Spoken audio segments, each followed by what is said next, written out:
ছোট্ট এই বনটির নাম হলো বৃন্দাবন। এই বনে নানান পাখির বসবাস থাকলেও ছোট্ট ছানা টুকি ছিল একদম একা, কারণ টুকির বাবা মা কেউই এই দুনিয়ায় বেঁচে ছিল না, যার কারণে টুকি হাজারো পাখির মাঝে নিজেকে একা অনুভব করত। তবে টুকির আরো দুটো ভালো বন্ধু ছিল, একটি হলো তার ছাগল শশী আর অন্যটি হলো বিড়াল ছানা।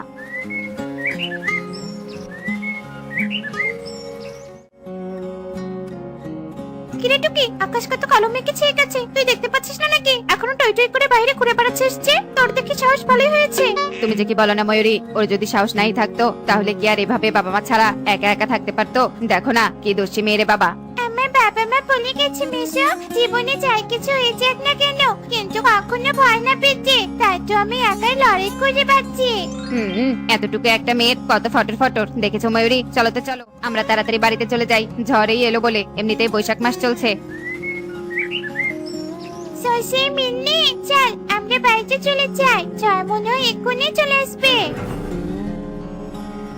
টুকিও তাড়াতাড়ি করে তাদের নিয়ে বাড়িতে চলে আসে, আর কিছুক্ষণের মাঝেই তুমুল ঝড় বৃষ্টি শুরু হয়ে যায়। টুকি বন্ধু, আমার ভীষণ ভয় করছে, এই ঝড়ে মনে হয় আমরা আজ একেবারে উড়ে যাবো। ভয় পাস না মিন্নি, সৃষ্টিকর্তাকে ডাক, আমাকে ভাগ্যে যা আছে তাই হবে। এরপর তারা ভয়ে গুটিসুটি হয়ে সেখানেই বসে থাকে। এভাবেই বেশ কিছুক্ষণ কেটে যায়। এদিকে ঝড়ের তাণ্ডব আরো বাড়তে থাকে, আশেপাশের গাছপালাগুলো ভেঙে চুরমার হয়ে যেতে থাকে। এমন তাণ্ডবে টুকির ঘর উড়ে এক অচেনা বনে চলে আসে। সন্তুটা, আমার মনে হয় ঝড় থেমে গেছে, চল বাইরে গিয়ে দেখি। এটা বন্ধু, এটা তো মনে হয় আমাদের বন নয়, চারপাশে কেমন অচেনা লাগছে সবকিছু। আমরা কোথায় চলে এলাম? আমিও তো জানি না মিন্নি, আমারও তো ভীষণ ভয় করছে। চল আশেপাশে কি দেখি সবকিছু, মনে হয় এ বনে অনেক ঝড় হয়েছে। এরপর টুকি সহ সবাই আশেপাশে তাকিয়ে দেখতে থাকে। এমন সময় তারা একটা ভাঙা গাছে আম দেখতে পায়। একে, এই আম গাছটা দেখে আম সব ভেঙে গেছে, চল আগে কাঁচা আম খেয়ে নে, তারপর অন্য কিছু ভেবে দেখা যাবে। টুকি শশী আর মিন্নি ভাঙা গাছের আমের কাছে যেই না যায়, অমনি তারা অবাক হয়ে যায় আর তার সাথে ভীষণ ভয় পেয়ে যায়। ওরে বাবারে, মরে গেলাম। এই ছানারা, আমাকে এখান থেকে তোল। কিন্তু তোমাকে তো দেখে আমার ভীষণ ভয় করছে, তোমাকে আমি বাঁচাতে পারবো না। তারা তিনজন যখন এভাবেই ডাইনিকে পড়ে থাকতে দেখছিল, এমন সময় সেখানে পুরো বনবাসী চলে আসে। একি, এই শক্তিশালী ডাইনি কি না এভাবে চাপা পড়ে আছে? তার মানে এই ডাইনিকে তুমি এখানে মেরে তাই না? সত্যি তোমার অনেক সাহস। না না, তোমরা ভুল ভাবছো, আমি এই ডাইনিকে মারিনি, এই ডাইনি হয়তো ঝড়ে চাপা পড়ে গেছে, আমার অত সাহস নেই। না না ছানা, এই ডাইনি অনেক শক্তিশালী, ও এতদিন আমাদের অনেক অত্যাচার করেছে, কিন্তু ওকে আমরা ধরতে পারিনি। আমরা জানি তুমি ওকে চাপা দিয়েছো, তুমি আমাদের মিথ্যে বলছো। কবুতর সহ বাকি পাখিরা কিছুতেই টুকির কথা বিশ্বাস করে না। সবাই টুকির প্রশংসা করতে থাকে। সবাই ভাবে যে টুকি ডাইনিকে গাছের নিচে চাপা দিয়েছে। এরপর সবাই ডাইনিকে ঝুড়িতে বন্দি করে নেয়। তোমাকে অনেক ধন্যবাদ ছানা, আজ থেকে তুমি আমাদের বনেই থাকবে, তোমার কোনো অসুবিধা হবে না, তোমার যে কোনো প্রয়োজনে আমাদের পাশে পাবে। সবাই টুকির প্রশংসা করে চলে যায়। এদিকে কালু কাকুলি কিছুতেই এসব মেনে নিতে পারে না। দেখেছো কালু, দেখেছো, ঝড়ে বক পড়ে ফকিরের কেরামতি বাড়ে। আমি একদম নিশ্চিত এই ডাইনিকে এই টুকি ছানা মারিনি, মাঝে থেকে কিনা এই ছানা সবার প্রশংসা কুড়িয়ে নিল, এটা আমি কিছুতেই মানতে পারছি না। ঠিক বলেছো কাকুলি, দেখো দেখো পাখিরা ওকে কেমন মাথায় তুলে রাখছে, এসব আদিক খেতে আমার একদম ভালো লাগছে না। আমাদের ভাগ্য মন্দ, কি আর করার, সঠিক সময় জবাব দিতে হবে। কালু কাকুলি আফসোস করতে করতে তাদের বাড়িতে চলে যায়। এদিকে ঝড়ে ক্ষয়ক্ষতি হলেও ডাইনি বন্দী হয়েছে এই ভেবে পাখিরা ভীষণ স্বস্তি পায়। এই যে ছোট ছানা টুকি, আমি তোমার জন্য রান্না করে নিয়ে এসেছি, এই নাও খাও। আমি জানি তুমি রান্না করতে পারোনি, তোমাকে কষ্ট করতে কে বলেছে মাসি? আমি ঠিক কোনো ব্যবস্থা করতাম, তোমরা আমাকে আশ্রয় দিলে, এটা তো অনেক বড় উপকার, তোমাকে পাকামো করতে হবে না। আচ্ছা, তোমার মা বাবা নেই? সুখীর কথায় টুকি নিশ্চুপ হয়ে যায়। আমি বুঝেছি, তোমাকে আর মন খারাপ করতে হবে না, এই বনের সবাই আমরা তোমার আপনজন। এরপর সুখী পায়রা তাদের খাবার দিয়ে চলে যায়। সত্যি এরা কত ভালো, আমাদের কত যত্ন করছে, এদের যদি সত্যি কোনো উপকার করতে পারি তাহলে আমি ঋণ মুক্ত হব। ঠিক বলেছো বন্ধু। এভাবেই দিন কাটতে থাকে। নতুন বনে টুকি তার বন্ধুদের নিয়ে ধীরে ধীরে অভ্যস্ত হতে থাকে। পাখিরা টুকিকে অনেক ভালোবাসতো। কিরে পাকনা ছানা, এভাবে তোর দলবল নিয়ে কোথায় যাচ্ছিস শুনি? দলবল কেন বলছো মাসি? এরা তো আমার বন্ধু, আর আমি শশীকে ঘাস খাওয়াতে নিয়ে যাচ্ছি। শশী তো আমাদের মতো খাবার খেতে পারে না। খাবার খাওয়াতে নিয়ে যাচ্ছি, যত সব নাটক। নিজেই তো উড়ে এসে জুড়ে বসেছিস, সাথে আবার দুটো জুটিয়েছিস। তোদের যদি তাড়াতে না পেয়েছি না। অন্যকে হিংসা করো না মাসি, অন্যকে হিংসা করলে নিজেকে করতে হয়। এরপর টুকি সেখান থেকে চলে যায়, আর কাকুলিও রাগে গজগজ করতে করতে সেখান থেকে চলে যায়। এভাবেই দিন কাটতে থাকে, কিন্তু হঠাৎ বনে এসে যায় এক বিপত্তি। কোথায় কোথায় আমার বোনকে তোরা আটকে রেখেছিস? ছেড়ে দে, আমার বোনকে তোরা ছেড়ে দে, নয়তো ধ্বংস করে দিব।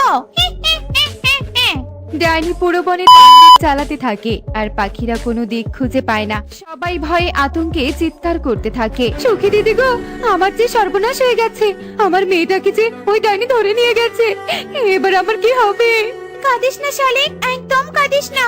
আমরা নিশ্চয়ই ডাইনির হাত থেকে রক্ষা পাবো। শোন, এই ডাইনির বোনকে তো টুকি বন্দি করেছে, নিশ্চয়ই এবারও টুকি সাহসিকতার পরিচয় দিবে। এরপর সব পাখিরা মিলে টুকির কাছে যায়। মা টুকি, মা টুকি, তুই ডাইনির হাত থেকে আমাদের বাচ্চা মা, নয়তো ওই ডাইনি যে আমাদের সবাইকে ধরে নিয়ে যাবে। ওই ডাইনি যে প্রতিশোধ নিতে এসেছে। তোমরা কোনো চিন্তা করো না, আমি ঠিক একটা ব্যবস্থা করব। টুকির কথায় পাখিরা আস্থা ফিরে পায়, আর সবাই বাড়িতে চলে যায়। তুমি তো বললে ওদের সাহায্য করবে, কিন্তু কি করে ডাইনির মোকাবিলা করবে তুমি? এখন ভয় পেলে আমাদেরকে চলবে না, আমাকে ওই পাখিটির উপকারের প্রতিদান দিতেই হবে। এবারে সুযোগ এসেছে পাখিদেরকে সাহায্য করার। টুকি ভাবতে থাকে কি করে ডাইনিকে ধ্বংস করা যায়। এদিকে ডাইনির ধ্বংসলীলা আরো বাড়তে থাকে। কালু, আবার তো বনে ডাইনি এসেছে, এবার ওকে ধরতেই হবে, তাহলে কিন্তু সবাই আমাদের বাহবা দিবে। ঠিক বলেছো কাকুলি, আমাদের এই সুযোগটাকে কাজে লাগাতে হবে। কালু কাকুলি বুদ্ধি বের করতে থাকে ডাইনিকে ধ্বংস করার। এদিকে ডাইনি হঠাৎ করে টুকির সামনে বনে চলে আসে। এমন সময় হঠাৎ করে আকাশ কালো মেঘে ছেয়ে যায়। এই রে, এক্ষুনি হয়তো বৃষ্টি নেমে যাবে। যা যা পাখিরা, আজকে তোদের ছেড়ে দিলাম, কাল আবার আসবো। আজ ডাইনি চলে গেল কেন? তার মানে কি ডাইনি বৃষ্টি বা পানি ভয় পায়? হ্যাঁ, তাই হবে হয়তো। এবার ডাইনিকে পানি দিয়ে করবো। আমি শুনেছি ডাইনিরা পানি ভয় পায়। এরপর টুকি বাড়িতে চলে যায়। পরদিন কালু কাকুলি খাঁচা নিয়ে ডাইনির আস্তানায় যায়। এই ডাইনি, এই বাঁচতে চাইলে এই খাঁচায় ঢুকে পড়, নয়তো তোর এমন হাল করবো না। আয় বলছি। কে? তোদের এত বড় সাহস? আজ তো তোদের আমি উচিত শিক্ষা দিব। এরপর ডাইনি জাদু করে কালু কাকুলির আনা ঝুড়িতেই তাদেরকে বন্দি করে। ওরে বাবারে, ডাইনি, আমাদের ছেড়ে দাও, আমাদের আর আটকে রেখো না। কেন? খুব শক্ত তোদের আমাকে বন্দি করা, এবার থাক বন্দি হয়ে। কিন্তু এদিকে তো তাকিয়ে দেখো ডাইনি। ডাইনি টুকির দিকে তাকাতেই টুকি এক বালতি পানি ডাইনির শরীরে ছিটিয়ে দেয়। তুই কি করে জানলি শয়তান পাখি আমি পানি পেলে যাব? ডাইনি মুক্ত হয়ে যায়। এদিকে কালু কাকুলিও মুক্ত হয়ে যায়। ওরে বাবারে, অবশেষে মুক্ত হলাম। চলো কালু, আমরা পালাই। আর কখনো কারো কাছে ভালো শাস্তি যাব না, কাউকে হিংসেও করব না। কালু কাকুলি পালিয়ে যায়। এদিকে পুরো বনে আবারও সবাই টুকির সাহসিকতার কথা জানতে পারে, আর সবাই অনেক প্রশংসা করে। দেখলে তো বন্ধুরা, যেখানে শক্তি দিয়ে যেতে চায় না, সেখানে বুদ্ধি দিয়ে জিততে হয়। এমনই সব মজার মজার গল্প পেতে আমাদের সাথেই থেকো। আর গল্পটি কেমন হয়েছে তা কমেন্টে জানাতে ভুলো না কিন্তু। Bye bye. এক কোনা নদীর ধারে ছোট্ট চিলেকোঠায় এক দুষ্টু ডাইনি বসবাস করত। ডাইনি সব সময় বনের সবার ক্ষতি করতে পছন্দ করত। উফ, আর বসে থেকে একদম ভালো লাগছে না, কিছু একটা করতেই হবে। কিন্তু মাথায় তো কোনো দুষ্টু বুদ্ধি আসছে না। কি করা যায়, কি করা যায়? এই তো বুদ্ধি পেয়েছি। বনের সবাই তো সব রকমের ফসল চাষ করেছে, আমি বরং একটা কাজ করি, ওদের সব ফসল নষ্ট করে দেই। ওরা দুঃখে কষ্টে দিন কাটাবে, আর আমি সেটা দেখবো। এই কথা বলে ডাইনি সেখান থেকে উড়ে চলে যায় কবুতরের গমের জমিতে, আর সেখানে গিয়ে সব অপরিপক্ক গম তুলে নষ্ট করে ফেলে। এই জমি সবগুলো গম তো নষ্ট করে দিলাম, যাই এবার বরং গিয়ে রেস্ট নেই, অনেক ধকল গেল। এ কথা বলে ডাইনি সেখান থেকে আবার তার আস্তানায় চলে যায়। আর অন্যদিকে কবুতর তার জমিতে এসে দেখতে পায় সব গম নষ্ট হয়ে তার জমিতে পড়ে আছে। হে সৃষ্টিকর্তা, আমার এই সব গমগুলো কে নষ্ট করলো? আমার এত বড় সর্বনাশ কে করলো? এখন আমি কিভাবে মহাজনের টাকা পরিশোধ করব? হায় হায় রে। এভাবে কবুতর সেখানে কান্না করতে থাকে। আর তখনই ময়ূরী আর টুনি সেখানে চলে আসে আর বলতে থাকে, কবুতর দাদা, ও কবুতর দাদা, কি হয়েছে তোমার? তুমি জমিতে দাঁড়িয়ে কান্না করছো কেন? টনি রে টনি, আমার সব শেষ হয়ে গিয়েছে।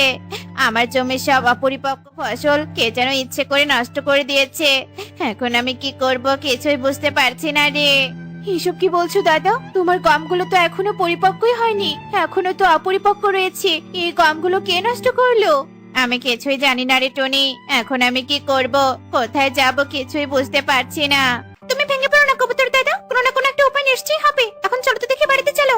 ময়ূরীর মুখে এমন কথা শুনে কবুতর সেখান থেকে কান্না করতে করতে তার বাড়িতে চলে যায়। অন্যদিকে ময়ূরীরা তাদের ফসল কবে না কবে কে নষ্ট করে ফেলে এই ভয়ে তারা সবাই ফসলের জমিতে সারাদিন পড়ে থাকতো।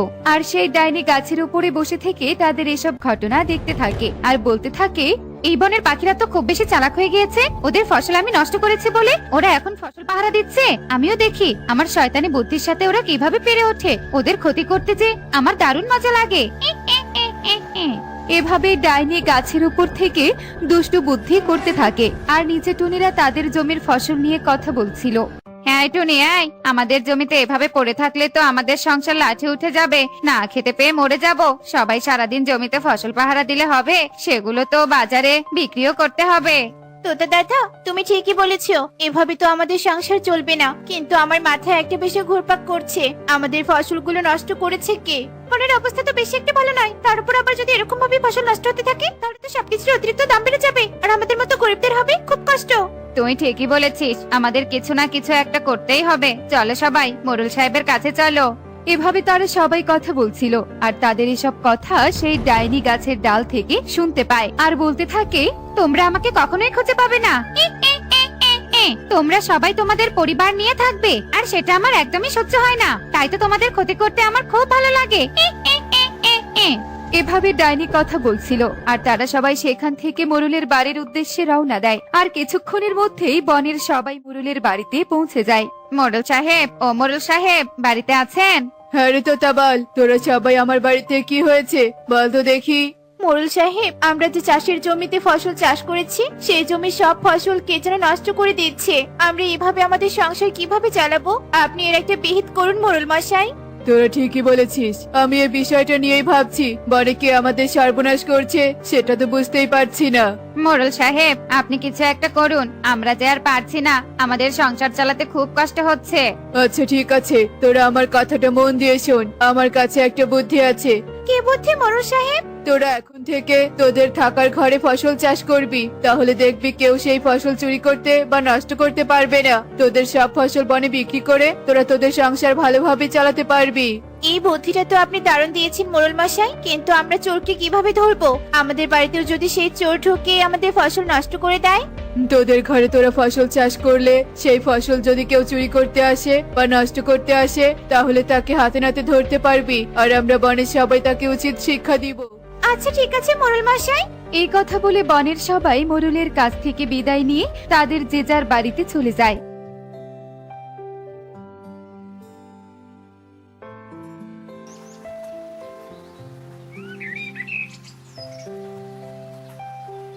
আর পরের দিন সকালবেলা, মা টুকি, তুই বাড়িতে থাক মা, আমি একটু বাজার থেকে টমেটোর বীজ নিয়ে আসি। ঘরের মধ্যে টমেটো চাষ করবো রে মা। কি বলছো কি সব মা? আমার যে ঘরের মধ্যে তুমি টমেটো চাষ করবে? হ্যাঁ রে মা, হ্যাঁ। তাছাড়া যে আর কোনো উপায় নেই, বনে যে কোনো ফসলই ঠিক মতো পরিপক্ক হয় না, তার আগে কেউ না কেউ ফসল নষ্ট করে দেয়। তাই মোড়ল মশাই আমাদেরকে এই বুদ্ধি দিয়েছে। ও আচ্ছা, এই ব্যাপার। আচ্ছা ঠিক আছে মা, যাও তাহলে তুমি। আচ্ছা ঠিক আছে রে মা, তুই একদম কোথাও যাবি না, আমি যাব আর আসবো। আচ্ছা ঠিক আছে মা, যাও। এই কথা বলে টনি সেখান থেকে বাজারে চলে যায় আর কালুর দোকানে গিয়ে বলতে থাকে, কালু দাদা, ও কালু দাদা, আমাকে কিছু টমেটোর বীজ দাও তো দেখি। কি রে টনি, তুই এই অসময় টমেটোর বীজ দিয়ে কি করবি? কালু দাদা, টমেটো রোপণ করবো গো। তুই এই অসময়ে টমেটো বীজ রোপণ করবি? হ্যাঁ দাদা। আচ্ছা ঠিক আছে, এই নে। এরপর টুনি কালুর কাছ থেকে কিছু টমেটোর বীজ নিয়ে তাকে টাকা দিয়ে সেখান থেকে তার বাড়িতে চলে আসে আর বাড়িতে এসে ঘরের মধ্যে টমেটোর সকল বীজগুলো রোপণ করে দেয়। এভাবেই বনের সবাই তাদের ঘরে নতুন নতুন ফসল চাষ করতে থাকে। আর অন্যদিকে সেই ডাইনি বনে কোনো ফসল চাষ না দেখতে পেয়ে ভাবতে থাকে, এই বনের সবাই কোনো ফসল চাষ করছে না, অথচ সবাই সুন্দর হাসি খুশিতে দিন কাটাচ্ছে। নিশ্চয়ই এর পেছনে কোনো রহস্য আছে, আর আমাকে সেটা জানতেই হবে। যেভাবেই হোক না কেন এই বনের কোনো পাখির সুখ আমার একদম সহ্য হয় না। এ কথা বলে ডাইনি সেই রহস্য খুঁজতে থাকে, কিন্তু কোনো রহস্য খুঁজে পায় না। এভাবেই বেশ কয়েকদিন কেটে যায়।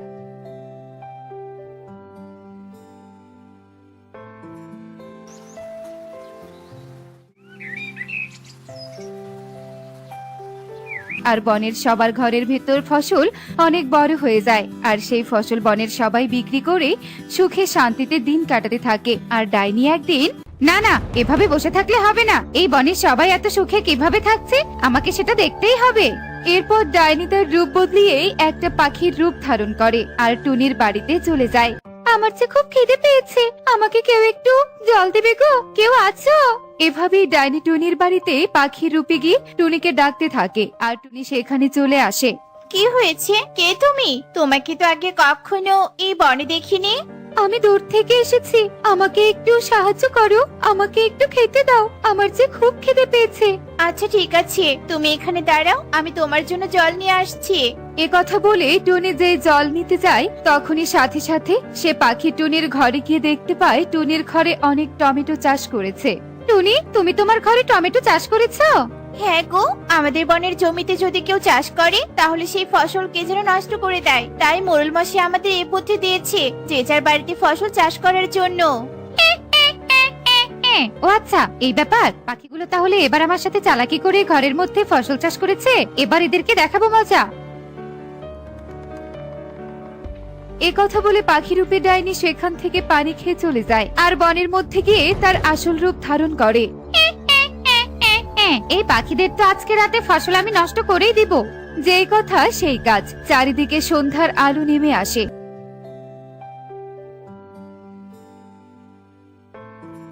আর সেই ডাইনি রাতের বেলা চুপি চুপি টুনির বাড়িতে যায় টমেটো নষ্ট করতে।